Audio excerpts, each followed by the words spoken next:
নমস্কাৰ ষ্টুডেণ্টছ, পুনৰবাৰ আসাম জ্ঞান কেম ইউটিউব চেনেললৈ তোমালোকক সকলোকে স্বাগতম জনাইছোঁ। আজি আমি আলোচনা কৰিব গৈ আছোঁ নেলছন মেণ্ডেলা পাঠভিত্তিক সকলো প্ৰশ্ন উত্তৰ। কিতাপত যিমানখিনি প্ৰশ্ন উত্তৰ আছে সেইটো আমি সকলো কমপ্লিট কৰিম। আৰু যদিহে নেলছন মেণ্ডেলাৰ তোমালোকে MCQ চোৱা নাই তেতিয়াহ'লে তোমালোকে ডেছক্ৰিপশ্যনত লিংক দিয়া আছে, তাৰ পৰা গৈ চাই ল'বা। আৰু যদিহে তোমালোকে চেনেলটোত নতুনকৈ ভিজিট কৰিছা তেতিয়াহ'লে চেনেলটো ছাবস্ক্ৰাইব কৰি নটিফিকেশ্যন বেলটো প্ৰেছ কৰি ৰাখি দিবা। আজি বলা আজিৰ ক্লাছটো আৰম্ভ কৰোঁ। আমাৰ পেজ নম্বৰ 18 আৰু 19 সম্পূৰ্ণ কমপ্লিট কৰিম। অৰেল কম্প্ৰেহেনশ্যন চেকৰ আমাৰ প্ৰথমটো কুৱেশ্যন আছে, where did the ceremonies take place? Can you name any public buildings in India that are made of sandstone? চেৰেমনিটো ক'ত হৈছিলে বুলি কৈছে, আৰু ভাৰতত নিৰ্মাণ কৰা কেইটামান চেণ্ডষ্টোনৰ দ্বাৰা নিৰ্মাণ কৰা পাব্লিক বিল্ডিংছৰ নাম লিখিবলৈ কৈছে। ঠিক আছে, এনচাৰত আছে the ceremonies took place in the campus of union buildings in Pretoria. ক'ত হৈছিলে? ইউনিয়ন বিল্ডিংছৰ কেম্পাছৰ ক'ত হৈছিলে? প্ৰিটৰিয়াত হৈছিলে। ইন ইণ্ডিয়া ভাৰতৰ কি আছে? আমাৰ Rashtrapati Bhavan and red fort are buildings made of red sandstone. ঠিক আছে, ৰাষ্ট্ৰপতি ভৱন আৰু ৰেড ফৰ্ট সেইবিলাক আমাৰ ভাৰতত ৰেড চেণ্ডষ্টোনৰ দ্বাৰা নিৰ্মাণ কৰা আছে। অ'কে, কুৱেশ্যন নম্বৰ 2 দিয়া আছে আমাৰ, can you say how 10 May is a autumn day in South Africa? 10 মে'ত চাউথ আফ্ৰিকাত অটম ডে কেনেকৈ হ'ল বুলি কৈছে। ঠিক আছে, এনচাৰত আছে as South Africa is in the southern hemisphere May falls in the autumn season thus 10 May is an autumn day. কি হয়, চাউথ আফ্ৰিকা ক'ত পৰে? চাউদাৰ্ণ হেমিস্ফিয়াৰত পৰে, সেইকাৰণে 10 মে'টো কি হয়? অটম ডে হয় বুলি কৈছে। ঠিক আছে, question number 3, at the beginning of his speech Mandela mentions an extraordinary human disaster. What does he mean by this? What is the glorious human achievements he speaks of at the end? ঠিক আছে, কি কৈছে? গ্ল'ৰিয়াছ এচিভমেণ্টটো কি হয়, আৰু ইয়াত speech যে দি আছিলে সেইটো কিহৰ কাৰণে দি আছিলে সেইটো কথা সুধিছে। Answer, by an extraordinary human disasters Mandela refers to the practice of apartheid in South Africa. During this there was a racial segregation based on color and the black suffered a lot. কি আছিলে? South আফ্ৰিকাত তেতিয়া কি কৰা হৈছিলে? ক'লা ৰঙৰ বা বগা ৰঙৰ বুলি কি আছিলে? এটা ছেগ্ৰিগেশ্যন কৰা আছিলে, য'ত নেকি ক'লা মানুহবিলাকক বহুত টৰ্চাৰ কৰিছিলে, হয়নে? বেয়া ব্যৱহাৰ কৰিছিলে। The glorious human achievement is that a black person became the president of a country where the black were not even considered human beings and were treated badly. কি হ'ল, যেতিয়া নেকি ব্লেক পাৰ্চনে কি হ'ল, ব্লেক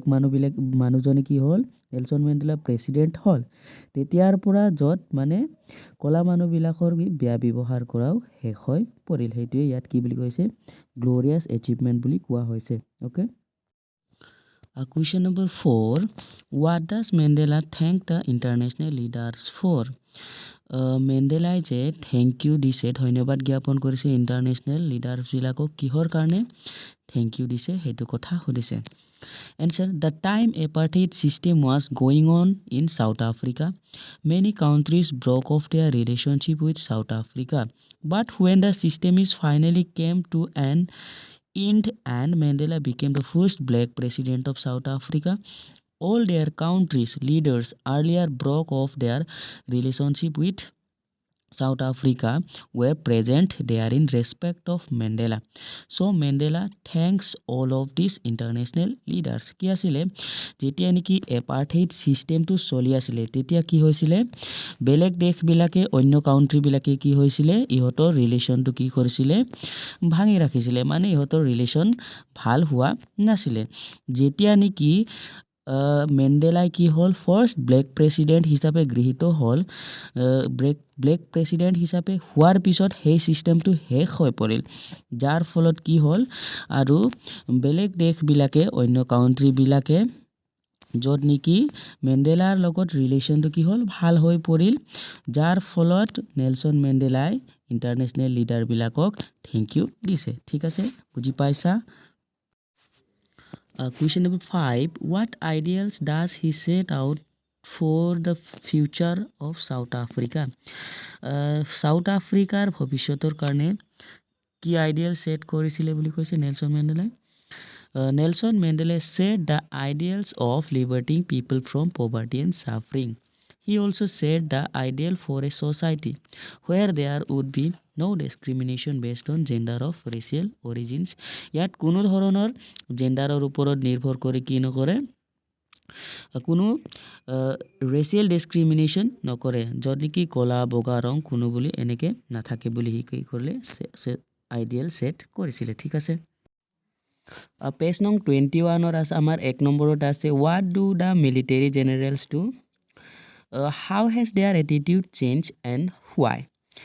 মিলিটেৰী জেনেৰেলছটোৱে কি কৈছে কি কৰিলে বুলি কৈছে how has their attitude change ইয়াৰ যিটো নেকি এটিটিউড সেইটো কেনেকৈ চেঞ্জ হ'ল আৰু কিয় চেঞ্জ হ'ল the military generals paid a salute to Nelson Mandela কি কৰিলে চেলিউট কৰিলে বহুত ৰেছপেক্টেৰে before autumn day the same military generals were compelled to arrest Nelson Mandela but now they were paying respect to Mandela কি কৰিছিলে সেই same মিলিটেৰীজনে কি কৰিছিলে নেলছন মেণ্ডেলাক ইয়াৰ প্ৰেছিডেণ্ট হোৱাৰ আগত কি কৰিছিলে এৰেষ্ট কৰিছিলে ঠিক আছে this is how their attitude had change আৰু কেনেকৈ চেঞ্জ হ'ল ইয়াৰ এটিটিউডটো and it was because the position of Mandela had change কি হ'ল মেণ্ডেলাই কি হ'ল ইয়াৰ পজিশ্যনটো চেঞ্জ হ'ল আগতে কি আছিলে সি প্ৰেছিডেণ্ট হোৱা নাছিলে হয়নে ইয়াৰ এতিয়া কি হ'ল ইয়াৰ পজিশ্যনটো কি হ'ল from a rebellious person to the president of South Africa কি হ'ল ৰেবিলিয়াছ পাৰ্চনৰ পৰা কি হৈ গ'ল চাউথ আফ্ৰিকাৰ প্ৰেছিডেণ্ট হ'ল গতিকে কি কৰিলে মিলিটেৰী কি হৈ গ'ল পেইড ৰেছপেক্ট জনালে আৰু ইয়াৰ এটিটিউডটো চেঞ্জ হৈ পৰিল অ'কে কুৱেশ্যন নম্বৰ 2 হোৱাই ৱেৰ টু নেশ্যনেল এন্থেমছ চাং চাউথ আফ্ৰিকাত যে দুটা নেশ্যনেল এন্থেমছ গোৱা হৈছিলে সেইটো কিহৰ কাৰণে গোৱা হৈছিলে answer one of the auspicious occasion of inauguration two national anthems one by the whites এটা হোৱাইটৰ কাৰণে এণ্ড দ্য আদাৰ বাই the black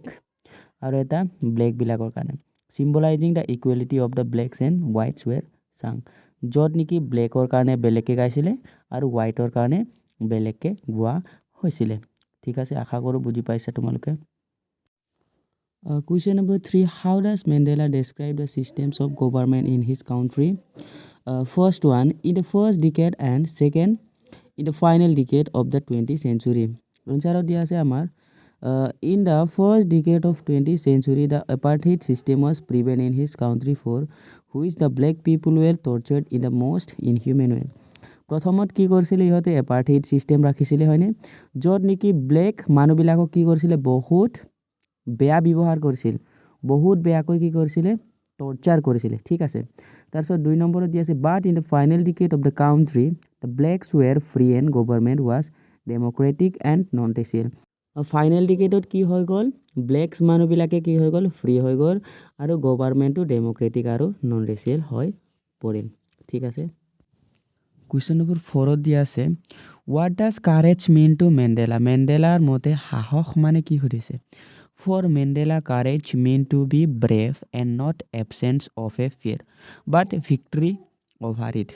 he considered mean to be strong when they had the courage to be overcome fear but did not want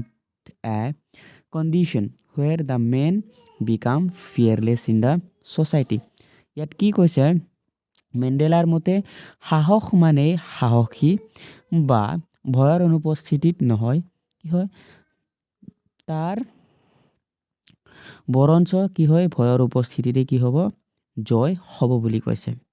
ঠিক আছে মেণ্ডেলাই কৈছে শক্তিশালী বুলি গণ্য কৰা হৈছে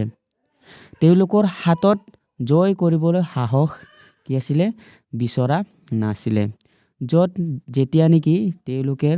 পুৰুষসকল কি হ'ব নিৰ্ভীক হৈ পৰিব সমাজত বুলি কৈছে okay question number 5 which does he think it's natural to love or to hate কোনটো বেছিকৈ নেচাৰেল বুলি কৈছে হয়নে answer Mandela thinks that to love is more natural than to hate মেণ্ডেলাই ভাবে যে ভাল পোৱাটো বহুতে স্বাভাৱিক কিহতকৈ বেয়াতকৈ ঠিক আছে a person can never be completely bad in his her life এজন ব্যক্তি নিজৰ লাইফৰ কাৰণে কি হয় কেতিয়াও ইমানকৈ মানে বেয়া হৈ নাযায় বুলি কৈছে even a very teeny amount of goodness is expected to be present in every person's heart. অতি ক্ষুদ্ৰ পৰিমাণ বা অতি কম পৰিমাণৰ হ'লেও প্ৰতিজন ব্যক্তিৰ হৃদয়ত কি থাকিব মানে ভাল হোৱা গুণটো থাকিব বুলি কৈছে পেজ নং 24 কুৱেশ্যন নম্বৰ 1 দি আছে what twin obligations does Mandela mention Mandela দুটা obligation কি আছিলে বুলি সুধিছে answer according to Mandela there are twin obligations for everyone এক number the first is to his family parents wife and children প্ৰথমটো and second one the second obligation is to his people community and country okay বুজি পাইছা question number 2 what did being free mean to Mandela as a boy and as a student how does he contrast these transitory freedoms with the basic and honorable freedoms ঠিক আছে Mandela as a boy as a student childhood to কেনেকৈ পাৰ হৈছিল বুলি হেতু কথা কৰিছে answer like any other kid Mandela felt freedom meant being happy making merry and enjoying the blissful life in his childhood years কি কৰিছে বেলেগৰ দৰে সৰু ল'ৰা দিছে খেলি থকা বা এনজয় কৰা সেইবিলাক চাইল্ডহুডৰ মেণ্ডেলাৰ মতে মানে হেতু হোৱা নাছিলে বুলি কৈছে however when a young fellow becomes an adult the antics of childhood look transitory because all the childish activities are worthless from an adult's perspective when a person becomes an adult he earns to livelihood and earn his own bread and butter and such a scenario he understands the basic and honorable freedom in his family and the society that he lives in অকমান দীঘলীয়া তথাপি সকলো কুৱেশ্যনটো short নহয় ঠিক আছে হেতু লিখিবই লাগিব মানে ইয়াত আশা কৰো বুজি পাইছা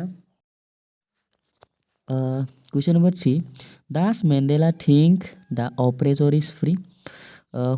why not মেণ্ডেলাৰ মতে অত্যাচাৰী মুক্ত হয়নে বুলি সুধিছে why not যদি হয় কিয় হয় বা যদি নহয় মানে কিয় নহয় answer Mandela does not feel that oppressor is free because according to him an oppressor is created as a victim of hatred who is behind the bars of prejudice and narrow mindedness he feels that both the oppressed are robbed of their humanity মেণ্ডেলাৰ মতে কি অত্যাচাৰটো কি মুক্ত নহয় কাৰণ এজন অত্যাচাৰী কি বুলি ভাবে তেও ঘৃণা পক্ষপাতিৰ কি আৰত আছে যত নেকি তেও অনুভৱ কৰে যে অত্যাচাৰী সকলে তেওলোকৰ অনুভৱ দুইৰ কি হয় নিপীড়িত হয় গতিকে তেওলোকৰ যিটো নেকি অনুভৱ হেতু কাঢ়ি লোৱা হয় বা তেওলোকৰ ফ্ৰীটো কি হিউম্যানিটিটো কি হয় কাঢ়ি লোৱা হয় বুলি কোৱা হৈছে এতিয়া আমি কিতাপৰ লং কুৱেশ্যন এনসাৰবোৰ আলোচনা কৰিম থিংকিং এবাউট দ্য টেক্সটৰ যিটো নেকি কুৱেশ্যন আছে এক নম্বৰত why did such a large number of international leaders attend the inauguration what did it signify the triumph of international লিডাৰ্ছবিলাকে কি কৰিছিলে উদ্বোধনী অনুষ্ঠানত অংশগ্ৰহণ কৰাৰ কাৰণ কি সুধিছে কিয় অংশগ্ৰহণ কৰিছিলে সেইটো কথা সুধিছে আৰু what did it signify the triumph of মানে সফলতা যে হৈছিলে জয় হৈছিলে হেতুৰ মিনিং কি হেতু সুধিছে এনসাৰত দিয়া আছে being a part of the inauguration ceremony the international leaders showed solidarity with the end of apartheid as a gesture good over evil and triumph of a tolerant society without prejudice and discrimination of caste, color and creed. ইয়াত কোৱা হৈছে উদ্বোধনী অনুষ্ঠানৰ অংশগ্ৰহণ হোৱাৰ বাবে আন্তঃৰাষ্ট্ৰীয় নেতাসকলে আন্তঃৰাষ্ট্ৰীয় সমাজৰ কি হিচাপে ইংগিত হিচাপে বৰ্ণবৈষম্যৰ কি কোৱা হৈছে বৰ্ণবৈষম্যৰ যিটো অন্ত হৈছিলে এপাৰ্থাইড সিস্টেমটো যে অন্ত হৈছিলে সেই অন্ত হোৱাৰ কি হৈছে সৈতে সংহতি প্ৰদৰ্শন কৰিছে বুলি কৈছে যিটো নেকি হতৰ কলা ৰঙা বগা এপাৰ্থাইড সিস্টেম আছিল না হেতু শেষ হৈ পৰিল বুলি কৈছে ইয়াৰ অৰ্থ হেয়াই যে অশুভৰ ওপৰত ভালৰ জয় আৰু জাতি ৰং আৰু ধৰ্মৰ পক্ষপাতিত্ব আৰু বৰ্ণ বৈষম্য কি হৈছিলে সহনশীল সমাজৰ জয় ইয়াকে কি বুলি কোৱা হৈছে ইয়াকে সমাজৰ জয় হিচাপে গ্ৰহণ কৰা হৈছে ঠিক আছে question number 2 what does Mandela mean when he says he simply the sum of all those African patriots who had gone before him মেণ্ডেলাই নিজকে কি বুলি বুজাব বিচাৰিছে যে আগতে যিবিলাকে স্বাধীনতা সংগ্ৰাম হয় শেষ হয় মানে ইয়াৰ আগতে কি হ'ল গুচি গ'ল সেইবোৰৰ বিষয়ে কি বুজাব বিচাৰিছে answers by saying that he is simply the sum of all those African patriots Mandela offers his tribute to all the people who had sacrificed their lives in favor of the struggle for freedom he says that he shall always remain grateful and thankful to those people who had gone before him because those freedom fighters have paved the path of cooperation and unity for him. Therefore, Mandela, when he came to power, he would bring equality among his people with their support and cooperation. থুলমূলকৈ বুজাই দিছোঁ কেলে কি বহুত ভিডিঅ'টো লং হৈ যাব ঠিক আছে নহ'লে মানে বেছি দীঘলীয়া হ'লেও বেয়া হ'ব ঠিক আছে সেইকাৰণে অকণমান বুজাই দিছোঁ ঠিক আছে ইয়াত কি কোৱা হৈছে স্বাধীনতা সংগ্ৰামৰ সপক্ষে নিজৰ প্ৰাণ আহুতি দিয়া সকলো লোককে কি কৰিছে তেওঁৰ শ্ৰদ্ধাঞ্জলি আগবঢ়াইছে আৰু মেণ্ডেলাই কয় যে তেওঁৰ আগতে যোৱা সেই সকলো লোকৰ প্ৰতি তেওঁ সদায় মহান আৰু কৃতজ্ঞ হৈ থাকিব বুলি কৈছে কাৰণ সেই স্বাধীনতা সংগ্ৰামীসকলে তেওঁৰ বাবে সহযোগিতা আৰু ঐক্যৰ পথ প্ৰশস্ত কৰিছে সেয়েহে মেণ্ডেলাই ক্ষমতালৈ আহিলে সকলো মানে সমাজক কি কৰিব এটা সমতা আনিব জনসাধাৰণৰ মাজত সমান অধিকাৰ অনাৰ চেষ্টা কৰিব বুলি কোৱা হৈছে question number 3 would you agree that the depths of oppression create heights of character তুমি এগ্ৰি কৰা নে বুলি কৈছে ইয়াৰ depths of oppression to create heights of character how does the Mandela illustrate this মেণ্ডেলাই কেনেকৈ illustrate কৰিছিলে can you add your own examples of this argument তোমাৰ নিজৰ examples argument কৰা add কৰা বুলি কৈছে answers yes I agree with the statement that depths of oppression create heights of character Nelson Mandela illustrated this by giving examples of great heroes of South Africa who had sacrificed their lives in the freedom of struggle যিসকলে কি কৰিছে কেনেকৈ illustrate কৰিছে তেওঁৰ south আফ্ৰিকাৰ ফ্ৰীডমৰ বাবে কি কৰিছে ষ্ট্ৰাগল কৰিছে ঠিক আছে ঠিক সেইদৰে আমাৰ ভাৰততো আছে in India is also' full of examples the oppression of British rule created many noble characters such as Mahatma Gandhi and Bhagat Singh ঠিক আছে question number 4 how did Mandela's understanding of freedom change with age and experience মেণ্ডেলাৰ যিটো নেকি understanding বয়সৰ লগে লগে তেখেতৰ এক্সপিৰিয়েঞ্চটো কেনেকৈ change হ'ল বুলি কৈছে মই পঢ়ি দিছোঁ তোমালোকে ধুনীয়াকৈ নোট কৰি ল'বা ঠিক আছে answers with age and experience Mandela understood the meaning of freedom he realise that freedom does not mean to enjoy to blissful life but to be free in every possible manner কি কৈছে freedom মানে অকল enjoy নহয় ঠিক আছে as he grew older freedom to earn livelihood and to raise his family started dominating his thoughts he slowly understood that freedom of all blacks had been curtailed so he should work for the freedom from fear and prejudice ঠিক আছে আমাৰ next question যাম question number 5 সেইটো আমাৰ পাৰ্টত থকা যিমানখিনি question আছিলে সেইটো আমাৰ লাষ্ট কুৱেশ্যন হ'ব ঠিক আছে how did Mandela's hunger for freedom change his life মেণ্ডেলাৰ যিটো ফ্ৰীডমৰ প্ৰতি স্বাধীনতাৰ প্ৰতি ভোগ যিটো আগ্ৰহ আছিল সেইটো কেনেকৈ চেঞ্জ হ'ল বুলি কৈছে এনচাৰ্ছ Mandela realised in his youth that it was not just his freedom that was being curtailed but the freedom of all blacks Thus he joined the African National Congress কি কৰিলে আফ্ৰিকান নেশ্যনেল কংগ্ৰেছত join কৰিলে and the hunger for his own freedom became the greater hunger for freedom transformed him from a frightened young man into a bold one ঠিক আছে এয়া আমাৰ last question আছিলে আৰু যদিহে তোমালোকে MCQ অলৰেডি দুটা পাৰ্টত ভাগ কৰা হৈছে আৰু তোমালোকক ডেছক্ৰিপশ্যনত দি দিয়া হৈছে তোমালোকে লিংকটোত গৈ চাই ল'বা ঠিক আছে সো আজিৰ ভিডিঅ'টো আমি ইমানতে সামৰিছোঁ আৰু যদি তোমালোকে কমেণ্ট কৰিবা যিটো লেছনৰ কুৱেশ্যন এনচাৰ লাগে সেইটো কমেণ্ট কৰিবা বেলেগ চেপ্টাৰবিলাকৰ ঠিক আছে মই সেইটো দিবলৈ চেষ্টা কৰিম সো আজিৰ কাৰণে ইমানতে আৰু যদিহে তোমালোকে চেনেলটোত নতুনকৈ ভিজিট কৰিছা তেতিয়াহ'লে চেনেলটো সাবস্ক্ৰাইব কৰি নটিফিকেশ্যন বেলটো প্ৰেছ কৰি ৰাখি দিবা